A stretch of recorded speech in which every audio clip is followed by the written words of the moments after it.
Learners, I am Yaduraj Timpal. आज मैं अंतिम 10 इडियम की सूची लेकर के आपके सामने प्रस्तुत हुआ हूं, जो कि बॉडी पार्ट्स पर आधारित हैं। इनमें से पहला इडियम है वर्ड ऑफ माउथ, कोई बात मुंह जबानी कह देना। इसको एक उदाहरण से समझते हैं। On his contract was only word of mouth, उसका सारा का सारा कॉन्ट्रैक्ट केवल मुंह जबानी था। अगला है take the words out of someone's mouth, इसका अर्थ है किसी के मुंह से बात छीन लेना, अर्थात जो बात आप कहने जा रहे हो वो बात कोई दूसरा कह दे। I was going to say the same thing, but you took words out of my mouth. मैं तो वही बात कहने जा रहा था, लेकिन आपने तो मेरे मन की बात है, आपने तो मेरे मुंह की बात ही छीन। अगला है pull a face, इसका अर्थ होता है मुंह लटका लेना, अर्थात किसी के सामने अपनी उदासी प्रकट करना। इसको एक उदाहरण से समझते हैं। My sister pulled her face when I said that we were not going to the theater. मेरी बहन ने अपना मुंह लटका लिया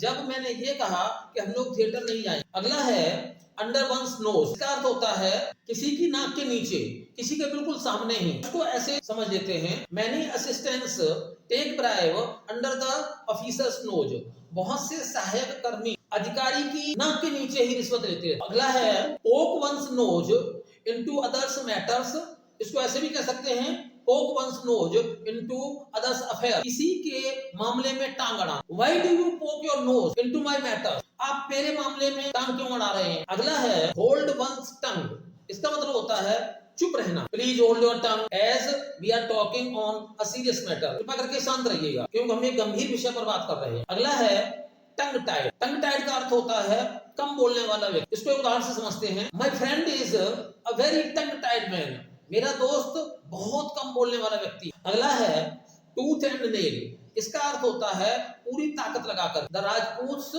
fought tooth and nail in the battle of Haldi Ghati, Haldi Ghati के युद्ध में राजपूतों ने पूरी ताकत लगा करके युद्ध किया। अगला है इन द टीथ ऑफ, इसका अर्थ है विरोध होते हुए भी, विरोध के बावजूद। In the teeth of all resistance he was converted to Christian, सारे विरोध के बावजूद उसने ईसाई धर्म अपना लिया। अगला है शो वंस टीथ, इसका अर्थ होता है किसी को धमकाना। एक उदाहरण से समझते हैं इसको। He often shows his teeth to his rivals, वह अपने विरोधियों को हमेशा धमकाता रहता है। तो ये थे हमारे 10 इडियम्स और ये अंतिम थे इस कड़ी के, अर्थात ये बॉडी पार्ट्स पर बेस्ड इडियम्स की कड़ी में ये अंतिम थे। और कल से जो अगले इडियम्स लेने जा रहे हैं वो होंगे बेस्ड ऑन कलर। तो देखते रहिएगा हमारा YouTube channel innovative English world. बहुत